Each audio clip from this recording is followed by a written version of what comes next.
अब इसके बाद मैं दावत देता हूँ फैसल शाह को कि वो तशरीफ लाएं और तिलावत कलाम पाक पेश करें।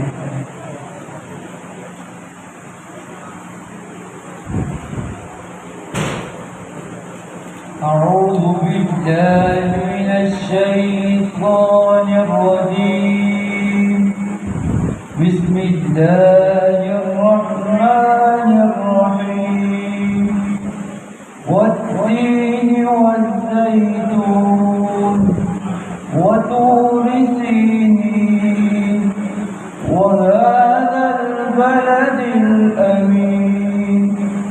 لقد خلقنا الإنسان في أحسن تقويم ثم رددناه أسفل سافلين إلا الذين آمنوا وعملوا الصالحات فلهم أجر غير ممنون. فما يكذبك بعد بالدين؟ أليس الله بأحكم الحاكمين؟ صدق الله